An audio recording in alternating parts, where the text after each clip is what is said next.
All right, everybody, welcome to the Soul Unleashed podcast. I am Mike Nicholas, and my guest today is Kaylee Kinkela. Did I pronounce that right? You did. Okay, Kaylee. So, Kaylee and I know each other through a family connection, and although we're not family, and not yet anyway. So, so Kaylee, you have some gifts that kind of came to me. I just want to explain why we're talking, right? So, for the people listening to my podcast, they know that I've been through an experience where I've seen orbs. And at one point, when I started to share this with our family, you were present in the room when I was sharing it with you and the rest of our family. And everybody was pretty shocked by it, but you weren't shocked. And I could tell by the way that you were reacting that there was something else going on spiritually with you. And you and I talked a little bit afterwards. And ever since then, I've been fascinated by what you've been doing. I've been following you a little bit on Facebook, and I can see what you're doing you're in Florida, right? Okay, so you're in Florida, and I'll ask you at the end of this little interview here to talk about what you do and how people can find you. But that's how I know you, and that's how we came to know each other. And so I'll learn today as we talk more about you. But please just explain to everybody, what your background is and what your story is, please. Hello, everybody. My name is Kaylee Kinkela, and I am a quantum practitioner. And if you're wondering what that is, I do quantum healing, I do quantum surgeries, I also do timeline therapy, and I also do sound therapy. So I do sound therapy with crystal singing bowls. I am a reader slash medium, and that is also a gift that I'm really just getting into right now. I do that here down here in Florida professionally. And how did I get started with all this stuff? Well, so it kind of goes a little back to like 2020. I always knew that I had a gift. I just, they don't teach you how to be an empath in school. They don't teach you these gifts in school, right? So we kind of just figured them out with life. So I started working for a hospital. I always knew I wanted to help people. So I became a dental assistant. I did the medical billing and coding. I worked at the hospital. I did serving. And nothing quite felt right. And so during quarantine, I quit my job at the hospital because it was very overwhelming. It didn't feel right. And during that year as well, I had a massive spiritual awakening. Now, we go through multiple spiritual awakenings within this life, um, and lives from the past, but this one really hit for me. And on our road trip, I went to a mentorship program for to be a quantum practitioner. And this is kind of where I learned all of the quantum tools to help people on their spiritual journey. So that's kind of where it started. And then as I got back from my RV trip, I really started diving deep into it, and I started working for a metaphysical shop. It's called Psychic and the Genie in downtown Stuart, Florida. And I do readings there. That's where I started doing intuitive oracle readings, which right now I'm kind of transitioning to do it without the cards, right? So I'm kind of getting like the mediumship through. So the more I open my channel, the more that comes in. So that's kind of what got me here today. Now, during my quantum schooling is where I got introduced to light language. So this is where I do activations for people, stuff like that. And I found it so intriguing. So during this whole process, I still questioned it myself. Is this stuff real? Well, we had to embody it first in order to be able to share it with others. So through my own experiences where I learned light language and how powerful it really is. So, did you have experiences? You mentioned being kind of empath or empathic. Did you have those as a child? I did, and I did not even realize it. I remember, growing up in my household, my mom would be really upset, and I would get really upset that she's really upset, and I would kind of take it on as it's like my fault. There's something wrong with me, um, and so with empathy, it could be really tricky because I could be super happy one minute, and then I walk into a room, and now all of a sudden I start feeling an emotion, and it's like, where did this emotion come from? And then my mind likes to play out a story based upon that emotion, and then I identify as it, right? So as I grow older, I start to realize, okay, I had somebody come to me and they're like, well, maybe you're empathetic. And I'm like, what does that even mean? And that's kind of where I started looking into it and seeing what it was about. So explain, if you will, what quantum tools are. I mean, my only experience with quantum is quantum physics. What are quantum tools, and how did you make that jump from being empathetic to quantum tools? So, quantum tools are basically, they can be given to you through deep meditation within the quantum field, right? So, how I like to explain the quantum to people is when you close your eyes and you start imagining, right? You start imagining things. You can imagine the future, you can imagine the past, um, or you can imagine stuff in the present moment. The quantum field is quite literally our imagination. So that's kind of how we get in tune with that. Now, empathy, on the other hand, empathy is how it kind of affects the physical body, right? So you can use quantum tools for people um, who, aren't so empathetic. So those are kind of two separate things. So what is a quantum tool? Can you give me So an example of what a quantum tool is? sure. So a quantum tool can be a light language. So it's stuff that kind of surpasses the mind and surpasses the ego and kind of goes right into the soul, right into the body, right? So for instance, if I were to do an activation for somebody, which is simply taking them through a meditation, and what I would do is I would use light language. Why would I use light language? I would use light language to bypass the mind, because sometimes the mind will like to play games and say, oh, I don't need that, or oh, that doesn't make sense to me. And what it does is it goes right to the soul, because light language is the soul's original language. So the concept of light language fascinates me. I don't understand it. I think once when we talked a couple of years ago, maybe you kind of tried to tell me or show me what that sounds like. Is that something that you're able to demonstrate like on call, or do you have to like be in a meditative state to do that? I could absolutely go into that. Absolutely. So, um, please I know mean, that, just for if 30 seconds or something, or a minute or whatever. I don't want to put you on the spot because we haven't rehearsed this. But yeah, I'd love to see what it looks like. sure. So, okay, let's tap it in real quick.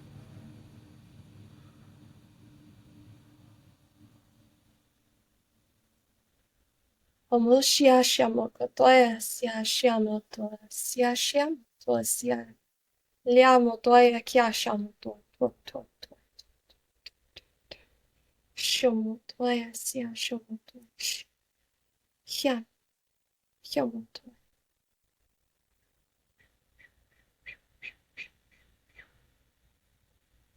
So, so I know right off the bat, a lot of people, it goes straight to like, what is she doing, right? So, if you don't mind, Mike, I could explain kind of like what I did there. No, of course, please. Absolutely. Especially the hand motion. There was Yeah, a lady that I interviewed a couple weeks ago, who Nicole Starbuck, and she did light language as an example also, and it's just interesting how she used her hands also. So yeah, please explain. absolutely. Um, so light language is, I can start by, okay, so when we're younger, right? And we're babies and we don't talk. And this is the best way for me to explain it and kind of get to people in a way of them for them to understand it better. Is when we're younger, you know how we just la la la la la la la la, right? Right? We're kind of mumbling, we're waving our hands everywhere, right? Because we come into this world and we don't know their language yet, right? So, light language is the soul's original blueprint language. And when we're babies, we come into this world speaking light language, right? So that's kind of with the mumbling. And if you ever notice when a baby does that, the mother knows exactly what she's saying or what he is saying, right? And so that's really interesting in itself until we're taught our specific language, whether that be French, English, anything like that. And so as we get older, we get taught to kind of express those or suppress those expressions. I like to look at light language as an expression that has multiple benefits to it, which I can also go into for us. But we're So talking, yeah, let me just ask you real quick, Kaylee, when you just did what you did, yeah. were you focusing on something or were you just opening your mind and letting whatever came to you express itself? Sure. So what I do is I focus on an intention and then I just allow whatever comes out. It's kind of like a channeling type thing, but it's really not because it's not something else coming and speaking through me. It is my soul's expression, right? And so then I just kind of like open that and allow myself to fully express whatever's coming through. And that's kind of how that works, right? The hand gestures are actually work as like um, geometrically, right? So you see my hands in these positions and in these positions, and light language can be with the hands, it could be written, it could also be spoken. So when you're doing this to help someone, how does that work? How does that work? Are you speaking to their soul or how are you helping them? Yes, so it is actually so it helps within the frequency, right? So we're all made up of frequency. It kind of works as if like a Tibetan singing bowl would work for you, or a crystal singing bowl would work for your body, right? So this can light language can be used to talk to directly to somebody's soul, kind of surpass if they're open, kind of surpasses that mind, and it allows you to kind of really get into the soul depending on what intention you kind of go into. So if they have a specific ache in their body or they just want to cleanse their aura or whatever it might be, the healer or themselves, because light language is open to everybody, can go in and use light language with the intention and start with the language, and it actually helps. The vibration of it can actually help those parts of the body or the mind or whatever it might be you're looking to work on. So when you do this, do you relate it to any specific type of religious practice or deity or where does it come from? I love that you asked this question because I feel like this is something that is known in different religions, but it's just used as a different term, right? So in Christianity, it would be speaking in tongues, right? In other different religions, it could be known as something else. I personally grew up in Catholicism and Christianity, and it would be called speaking in tongues, right? So, yes.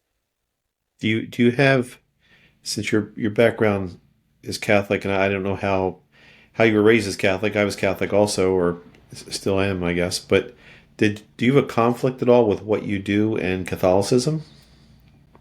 Not anymore. So I kind of pulled myself away from where I was at in my Catholicism. And it's nothing against to the Catholic Church or that, any religions like that. But I feel like it is so important for us to be able to connect with something that we feel comfortable with, right? So that's when I started moving where I was at in Catholicism, and I feel like this isn't for everybody, but where I was personally at in Catholicism is I wasn't able to talk to my God. I felt like, and if you don't mind me going into this, I felt like it was like I was being punished for something, or it was kind of like a shame thing to where I couldn't even build that connection or that communication. So that's where I kind of switched into the more spiritual aspect and knowing that religion and spirituality are two completely different things. you have any conflict now with your family or loved ones knowing what you do? So I feel like at the beginning, everybody was kind of confused. But I feel like even they had a deeper understanding of like, I get it, you know? It was more so from that place. I think that with as long as I had a connection with something higher than myself, as long as they saw me doing good, then it really didn't matter that much. Um, but there was a lot of confusion at first. So a lot of the people that are listening to this or watching this are people that I think were a lot like me a couple of years ago, where this would have been craziness, right? Light language or speaking in tongues even was hard to accept for me. It isn't now, but what kind of advice would you give to someone who is going through their own spiritual awakening right now and trying to deal with this, or to better understand this? Any suggestions on how they can develop their own awareness? Absolutely. So, any advice I might have is take what resonates and always leave what does not resonate. I feel like when we go through this spiritual awakening, we remember who we are, which is why a lot of it resonates with us, which is why a lot of the time we shake our heads and we don't know why. It's because before we come into this plane where we are a soul in a physical body. So we're so much more than this physical body. And we're just remembering who we are as a soul. So I would just, you know, allow that openness and also, especially with belief systems, um, I can just say that, as we grow up, we build a belief system, and sometimes those beliefs aren't necessarily what we've believed in, but we just take it on as our own. Sure. Yeah. And I would just recommend that knowing that there's two belief systems. There's a belief system with the or with the senses, right? Which is what we've seen, we've heard, we've, talked about, everything that we've grown up in this life to believe. And there's another belief system of there is more out there, there's an openness, right? I am more beyond this physical body, and I know that, right? So being true to you and kind of what you feel and trusting in yourself. Trust in yourself because what you feel and what you receive or what you resonate with is. I think I know the answer to this, but I'm going to ask you anyway. What is your concept of what happens when we die and the reincarnation process and our soul returning? Are you a believer in that f- frame of reality, I guess? I am. So I believe, um, and I feel like this also connects to, um, I believe that we are a soul in a physical body, right? And energy is never created or destroyed. So looking at it in that sense, our souls do not die. So when we leave this physical world, um, and my belief is depending on our perception of heaven and hell, do we come back and we reincarnate to learn karmic lessons? Because I believe that this world is just, it's like an earth school. Like we come here to learn lessons after lessons to ascend. Um, and so I do believe that we can be reincarnated to learn more lessons, but I believe that's really up to our soul. What's the point of being reincarnated over and over again? What's If a the lesson, goal? yeah, so if a lesson is not being learned on Earth, so for instance, could be like addiction, right? Or it can be their spirituality, saying, one way or another, and like not really following with what their soul is telling them to do and growing and holding on like that control aspect. Sometimes our soul will be like, I think we need to relive this life again in order for you to really learn this. Because especially with like, stuff like addiction, right? It's like we want better, or People, they want, those addicts want better, but at the same time, they get that temptation aspect, right? That devil aspect, and they get pulled back into it, right? So I do believe that we come in the karmic cycles and the past life, or, our reincarnation, to come back and learn a lesson that we didn't learn in the previous life. You just mentioned kind of the devil on your shoulder kind of thing, right? So have you seen any evidence in what you do for that side of spirituality, a dark side or an evil side, um, Satan or demons? So I love this question too. So my personal belief is that heaven and hell doesn't happen after we die. It happens right now through our perception. So we could be walking down the street and you could look down at the ground and you can see, you know, beat, right? and and you could be like, wow, this place is beat. Like, this place is awful. You could do that in a person, you could do that in a job. You can look at somebody and you could look at all the bad in them. You could look at a job and look at all the bad in it, and you're living in a hell perception.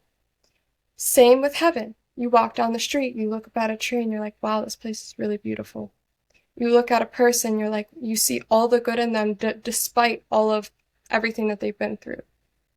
And you look at all like the good in it, and you're living in a heaven perception. And again, energy is never created or destroyed, so it follows on with us after we die. So the devil aspect, I believe that the devil, or you could call it dark energy or whatever it might be, comes to us through temptation, right? Through temptation, fear, shame, and guilt. Fear, shame, and guilt are the lowest frequencies that there are. And how do you get to somebody through fear, shame, and guilt?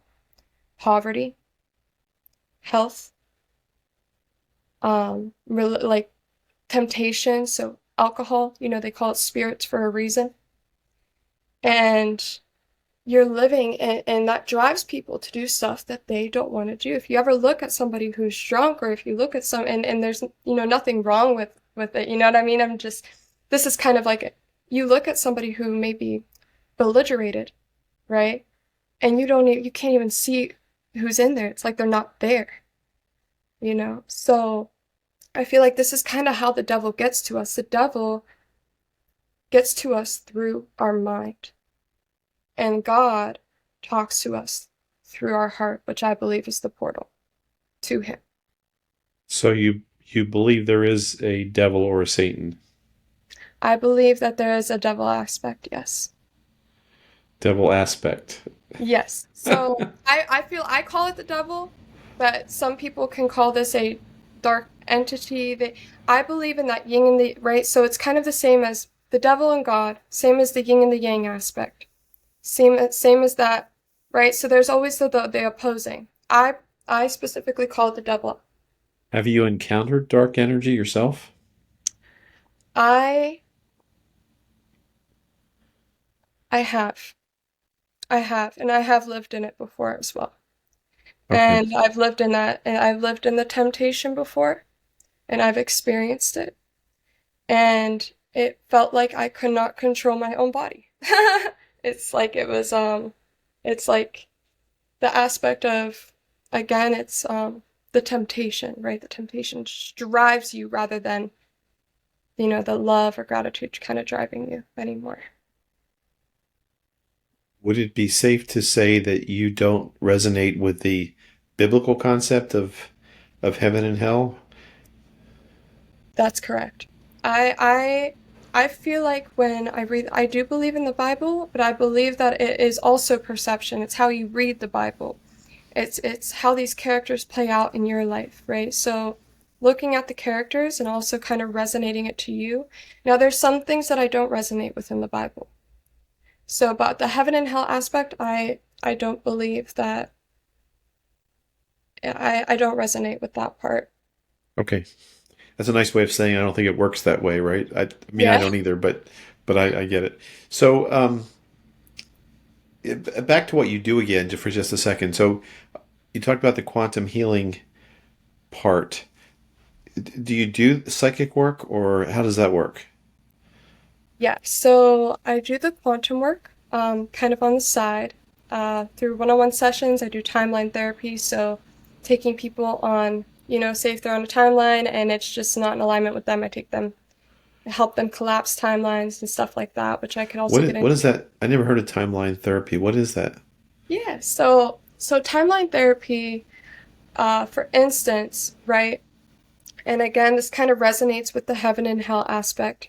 If you're living in a timeline of like, why can't I move forward, right? What's that blockage that's not allowing me to move to my. So your highest timeline is going to be the timeline of the where you are completely aligned in your life, where you're doing what you love, where you're aligned with everything, um, that sort of thing, right? So what I do is I have people come in and they come in with something that they want to break, right? So, um, why that unworthiness, maybe, right? And I take them through meditation, and what I do is I have them give themselves almost like a sort of love, like I ask them if they want to collapse it or if they want to continue forward, and know that anything is possible in the quantum. And we are multidimensional beings, so we live on multiple timelines at once, which is why when you take a right or you take a left, it creates alternate timelines for yourself. So you're living on all those different timelines at once. So I guess that's more, I feel like, would probably help more rather than me going into like the session part of it. I would say that that's a better outline. That's a whole separate podcast about the about the alternate realities because I've read about that. Um, I don't know what you call it a belief, but um, that belief that there are, if you take a right at a stoplight, there's another timeline where you took a left, and so you're facing what hundreds of thousands of millions of different timelines that you're living on, Yeah. and but my head starts hurting after I think about that for too long. Yeah. And No. and what your reality might be, the timeline that we're experiencing right now, where I'm talking to you and we're doing this podcast. Maybe there's another timeline where I never did a podcast, or you never uh, got into what you're doing. Okay. Exactly. How about auras? Do you work with auras at all? So I don't work much with auras. Um, I'm more so yeah, it's not really my niche with the auras. How about the when you said cards? Are you reading cards like tarot cards? Yeah, so I do oracle cards, and so what I believe is oracle cards, which are Are these oracle cards right different here. from tarot cards? Yes, so oracle cards are a little different from tarot. Tarot is you're gonna have all the same cards. So you have the Empress, the Chariot, the Ace of Swords, all those kinds of things, and it kind of goes into a deeper. It's something that you kind of study with, right? So that all the Okay. cards mean the same thing behind each deck. As in for oracle cards, all oracle cards are going to be different for every deck. And so what they do is they basically tell you a story about something that's kind of going on within your life at the given moment. And they allow you to use your intuition, right? So it's just kind of validation of what you already know that is going to lead you down that path, right? When we come to that crossroad of the most joy and happiness of which one is good for you. So that's So kind of how I use them. so do you is that akin to predicting the future for somebody when you're doing that? So that's interesting that you say that because it definitely has opened my channel, and I could say with psychic and mediumship, um, is I never knew that I kind of had that aspect, right? I always kind of knew when things were going to happen before they happened. I always felt like I could talk to spirit and like that kind of stuff, which um, I don't. That's like kind of like a whole background story, but the more that I started doing the cards, the more I started trusting what was coming through. And so, really, I believe that everybody is psychic. I believe that everybody can connect. It's just trusting what kind of comes through. And so, right now, I'm in the stage where I am about to get the cards pulled for me and kind of go full psychic medium. I've had some crazy experiences lately. So when you say psychic medium, I mean being mediums talking to spirits of the past, right? Yes. So you do that too. From recent events, yes. Really? Was that Yes. because you tried to, or it just happened? So I do that with just pen and paper. And I just started practicing, fully trusting myself and my boss, who's kind of like my teacher. Is an amazing psychic medium. He's been one his entire life. His whole family is. And he uses pen and paper. So I was like, I kind of wanted to try it out. Like, let's just use a pen and paper with some people that I know. Now, I don't know like anything about them or anything like that because I don't want to know anything about them. And I just wanted to see what would come through, and very mind blown at the outcome of it. The accuracy of it? Really, it's trusting what's coming through and knowing that, not worrying about if it's going to be wrong or not. Interesting. That's. Have you ever heard of Sonia Choquette? Mm-mm. Um, I'll send you just a separate email with her book. She's. I came across her completely by accident, but her book is Diary of a Psychic, and she goes through growing up and how her abilities developed, and a lot of what you're saying is eerily similar to the things that she went through as she was understanding and developing her psychic abilities. So I'll send her the reference though. I get no royalties for promoting her, but the book cracks me up. You're awesome. So Kaylee, how do you like if people wanted to find you and work with you? Do you work like this, like online? I do. Yeah, I do one-on-one sessions with people depending on what they want to come to me about. I do have a bunch of different offers. I have a bunch of different abilities that if you want to do any sort of sessions, but you could find me on Instagram, you could find me on Facebook, you could find me on TikTok. So what's your Instagram handle? Sure. So my Instagram handle is at Kaylee Kinkela, Kaylee, Kinkela, Kinkela. Or Okay. my business page is going to be at the Innate Oracle, THEINNATE Oracle, ORACLE. And if people reach out to you that way, can they schedule a session with you that way? Absolutely. Okay. Um, I can't believe it's already been over a half hour. Okay. I know how to find you easily, so we can do this again, okay? That's right. And I really want to keep track of how you progress and maybe have you come back as your abilities develop because I think one of the cool things about what I'm trying to do is help people that want to go through an awakening of their own and to develop their own abilities and not have to I don't say rely, but not have to go through an intermediate person such as yourself to do what you do. Um, although it's fun to talk to you and do this. So any last words that you want to say or any last pieces of advice that you want to share with somebody before we wrap it up? Trust yourself. Trust yourself. Trust your path. And your path doesn't have to look perfect all the time. That's the whole part of this awakening is it's okay to switch from heaven and hell to perception. It's okay. That's how we learn, it's how we grow. Um, but knowing that you're so much more than your physical body, you're so much more than you believe to be. And I do have like something I really like to say in my readings as well to people, if you don't mind me sharing that Yeah, as please, please. so. Please know that your mind is 95% made of the subconscious. The subconscious is what we perceive, what we go through, what we see on TV, what we've experienced, all of that stuff, right? And then we forget it, and it comes back in our own voice, and we identify as it. Know that that mind is not you. It is just stuff that is in your subconscious. You're born into this world of nothing but unconditional love. And what does that look like? Love without attachment, love without fear, love without judgment. It's not the love that we've necessarily been raised to believe. So know that if the mind tries and kicks in, that that mind is not you, that the heart is you. Awesome. Thank you so much for being with us today, and I really appreciate it. I learned a lot too. I appreciate you. Thank you. Thank you for having me.